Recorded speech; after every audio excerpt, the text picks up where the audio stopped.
소재가 황제의 자리에 오르고 하태우가 사실상 섭정을 하게 되니 명목상 황실의 가장 큰 어른이 되는 동태우의 심기가 불편했다. 하룻밤 사이에 천하를 뺏겨버린 장양을 비롯한 환관들은 이런 동태우에게 붙었다. 그리고 동태우를 부추겨 조정일에 간섭하게 했다.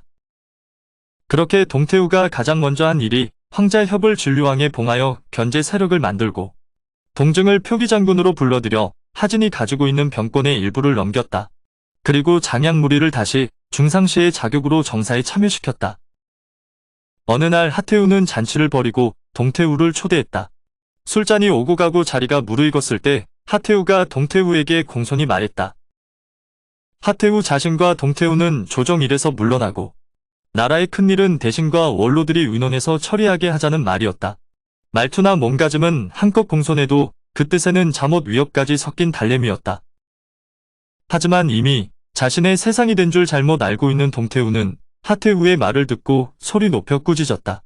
전날에 하태우가 왕미인을 독살한 것을 꾸짖고 급기야 동증에게 조칙을 내려 하진을 죽일 수 있다는 말까지 내뱉는다.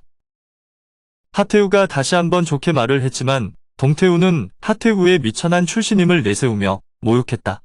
이미 좋게 끝나기 틀렸다고 판단한 하태우도 거세게 대들기 시작했다. 이 모습을 숨어서 지켜보고 있던 환관들이 동태우를 말려 자신의 궁궐로 돌아가게 했다. 환관들은 아직 제대로 힘을 갖추지 못한 상태에서 지나치게 하태우를 자극하는 것이 위험하다고 판단해서 동태우를 말린 것이었지만 이미 물은 엎질러진 다음이었다.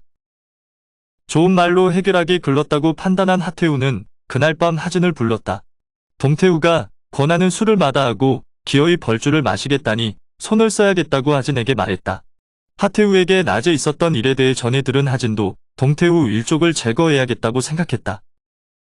하진은 그 길로 나와 삼공을 불러 의논하고 이튿날 일찍 조회를 열었다. 동태우가 원래 번왕에 비해 지나지 않는다는 점을 들어 황궁 안에 기거하는 것이 옳지 않다고 주장했다. 황제가 어머니와 외숙부의 편을 들어 허락하니 동태우는 그날로 궁궐에서 쫓겨나 하간으로 가게 되었다. 동태우 덕분에 표기장군이 되어 약간의 군사를 거느리고 있던 동증은 자택이 하진의 군사들에게 포위당하자 스스로 목을 찔러 자결했다. 동태우는 하진이 보낸 사람에 의해 하간에서 독살되었다. 자신의 능력이 아닌 행운에 가까운 수렴청정으로 대권을 잡은 동태우였다. 그녀는 권력의 단맛을 보자 권력의 두려움을 깨끗이 잊어버리고 앞뒤를 헤아리지 못했다. 결국 권력에 도취한 동태우 때문에 가만히 두었으면 부족함 없이 살 수 있었던 친정집을 하루아침에 폐허로 만들고 그녀 자신도 비참한 최후를 맞게 되었다. 한편 장양과 당규를 비롯한 환관의 무리는 믿었던 동태우가 어이없이 쫓겨나자 큰 두려움을 느꼈다.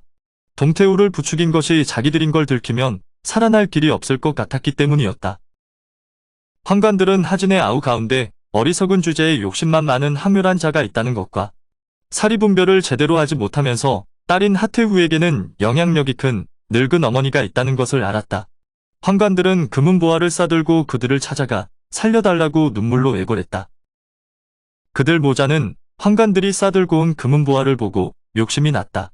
딸과 누이 덕분에 호강하며 사는 그들이었지만 눈앞에 싸들고 온 금은보화가 너무나 엄청나 놀라지 않을 수 없었다. 거기다 일이 잘 되면 지금 가지고 온 것의 10배를 주겠다고 하니 그들 모자는 앞뒤 헤아릴 것도 없이 환관들의 청을 승낙했다. 그리고 그날부터 아침 저녁으로 태우궁에 드나들며 십상시를 구명했다. 결국 환관들은 질긴 목숨을 구했다. 하지만 환관들은 목숨이 위태로울 때는 아까운 줄 모르던 재물이었으나 살았다 싶으니 생각이 바뀌었다. 그러다 보니 환관들은 하진 일족을 제거하기 위해서 더욱 몰두하게 된다. 오늘의 영상은 여기까지입니다. 영상이 도움이 되셨다면 구독과 좋아요, 알람 설정 부탁드립니다. 시청해주셔서 감사합니다.